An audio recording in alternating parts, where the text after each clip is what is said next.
And I think we're live, are we? I can't see my screen, just black. We're live, Adam. Go ahead. Welcome back, everyone. Episode 68 of Kids Deserve It. We hope you've been enjoying our weekly chats with educators and game changers from around the country. Also, don't forget, you can hear our podcast on iTunes.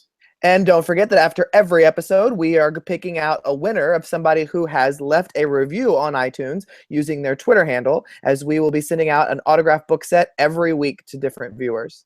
Also, don't forget to join our Kids Deserve It chat on Wednesdays at 8 p.m. Central Standard Time, 6 p.m. Pacific Standard Time. This week, we got another great guest, but first we want to introduce ourselves. I am Adam Welcome, Director of Innovation in the Bay Area of California. I'm Todd Nesloni, elementary school principal in Navasota, Texas, and our special guest this week is the amazing Shelly Burgess. Shelly, thanks for being with us this week. I'm so glad to be here, you guys. Thank you so much for having me. We also want to remind all of our viewers that you can participate on social media using the hashtag KidsDeserveIt, whether you are watching this live or listening to the recording later. We always love hearing the things that stick out to you. So, Shelly, we have a few questions for you. So I know you have done a lot in your educational career, but for those who don't know about you, tell us about yourself. Sure. I have been a very proud educator for well over 20 years. I actually started my career as a middle school teacher. I started actually my very first position in the wisdom of what we do to brand new teachers, at least in the state of California. I had a 7th grade English class, an 8th grade English class. I taught the first year. I taught journalism with an expectation of a newspaper, drama with an expectation of a performance at the end of each semester. And so the fact that I actually survived my first year of teaching and continued is pretty amazing. Yeah. But I settled in mostly as a middle school language arts teacher for most of my teaching career. And then I eventually moved into a principal job of an elementary school, K-6, which is really where I started my administrative career, and moved from there to a director of student achievement position at the district office level, and then ultimately assistant superintendent of educational leadership in the same district. So my education career spans secondary, elementary, teaching, administration, site level, district level, sort of all those things. A little bit of everything. Goodness. Yeah. Well, I am so excited to have you on, just because, Adam and I love you to begin with, but you just had a brand new book release called Lead Like a Pirate with Beth Huff. And Adam and I have both read it. We both love the book. So for those who may have not heard about it yet, or those who may be waiting for it to come in because they just ordered off of Amazon, what can you tell us about this book? This book, honestly, for Beth and me, this book was a labor of love for us. We started with sort of the concepts, if you're familiar with anyone who's familiar with Teach Like a Pirate, and used sort of the pirate acronym, the PIRATE, and really took that, which we know was resonating with teachers and educators across the country, and transformed that into what does that mean for educational leaders and people who are in those administrator roles. And so that was a part of it. But then in addition to that, it was really us wanting to share some of our stories, some of our experiences, some of the things that we've learned in the different positions that we've held, and some of the treasure that we've found as leaders. And I think we also wanted it to be very authentic and real. So when you read the book, I think one of the things we hope that people get out of it is that this is leadership can be a lonely place, but you don't have to be alone. And you don't have to be the expert in everything. And you have to be able to forgive yourself. You can make mistakes. You can, as long as you're willing to reflect and learn and grow, you'll keep getting better at what you do. But we really wanted to highlight those experiences, what we've learned, what we love about being educational leaders. Both Beth and I have loved the principal role. I loved the district office role. So we wanted to be able to share that, our experiences and our stories with people.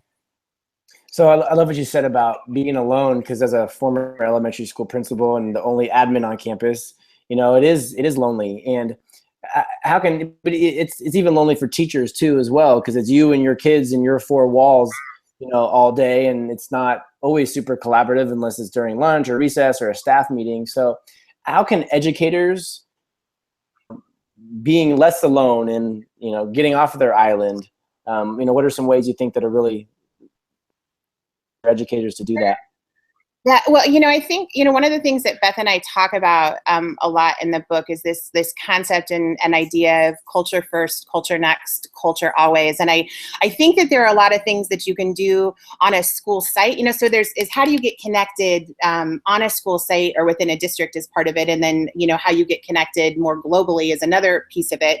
But I think that I think the leadership of a school, and I think Beth and I both define leadership in so many ways. It's not just about a title or a position or one person on campus, but leadership really working together to create a culture of collaboration and to create a culture of teamwork and an understanding that this work that we do it. We're better at it. We enjoy it more if we're working together as a team. So I think the work that we do at our sites and in our systems to value, create, treasure teams and teamwork is really, really critical. So I think that whatever we can do at sites to build more of that in is one way to feel less alone.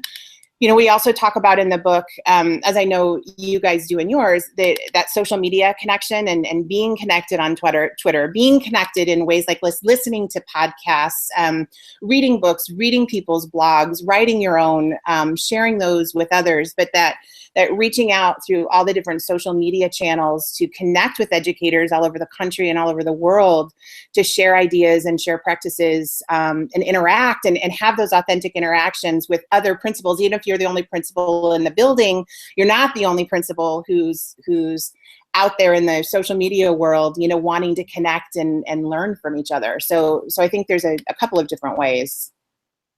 I love that.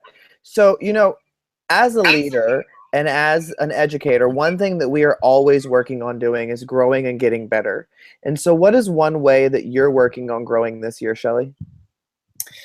Oh, wow. there's so many things.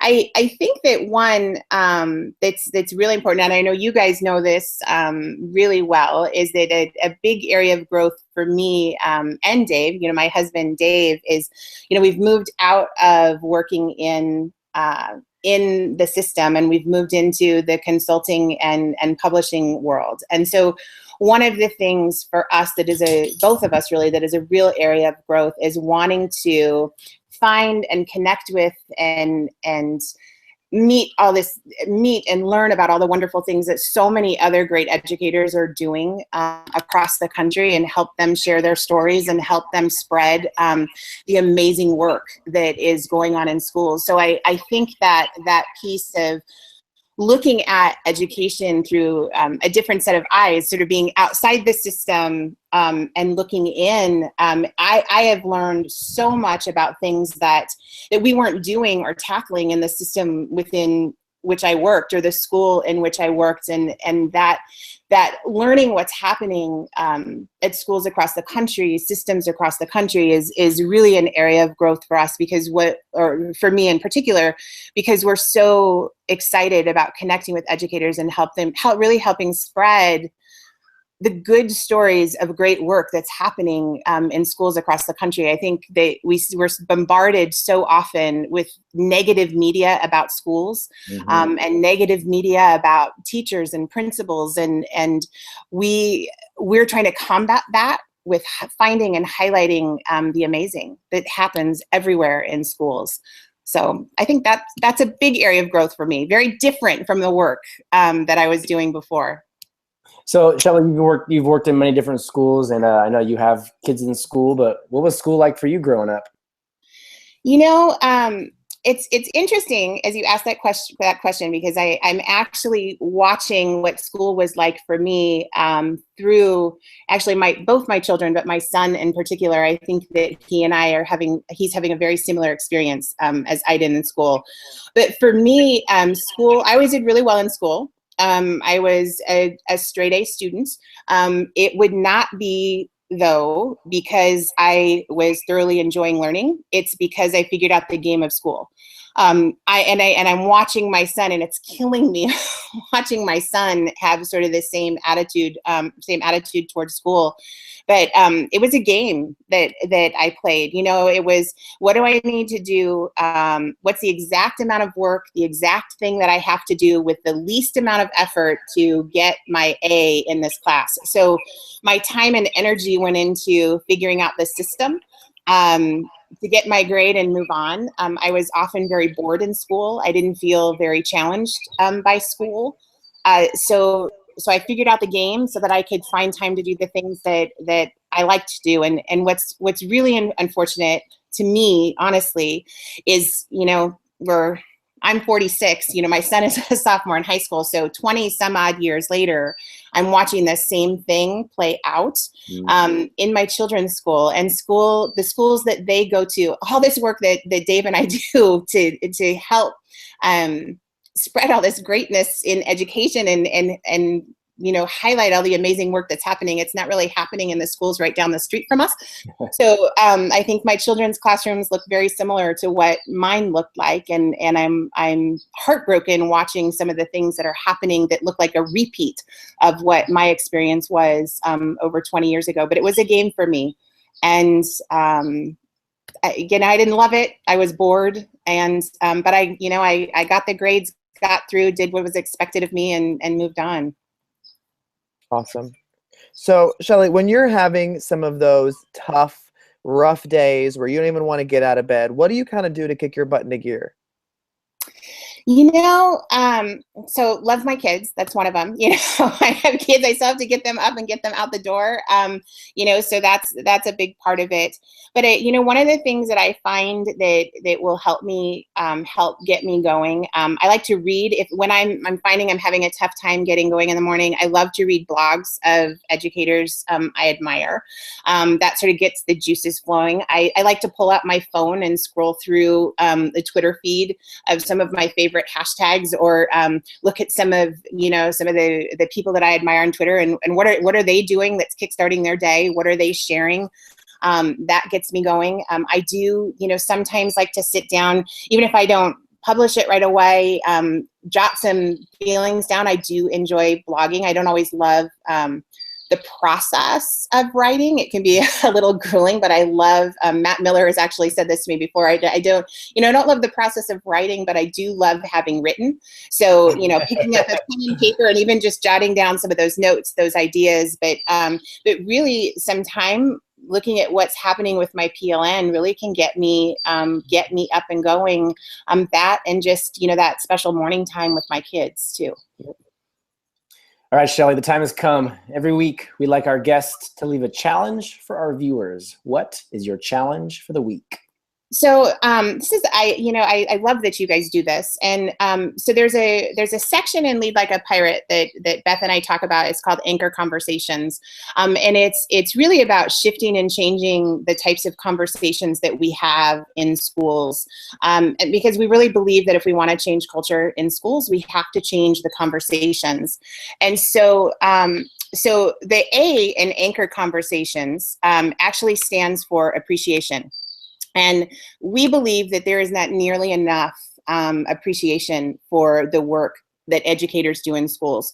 So this is a challenge. We actually throw it out in the book, and so I throw it out to your viewers as well, is that we challenge you that this week, or even kicking off next week on Monday, that if you could find 5 people each day and give them a message of appreciation. And when we say that, it's not just a thank you for doing a great job.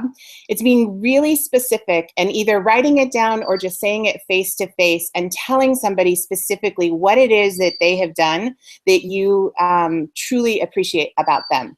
And leave it there. No areas for growth. No, nothing, nothing that I'd like to see you do better. Just something that you do, that something that someone does for you or for your school or for your community that you genuinely appreciate. So that's our challenge.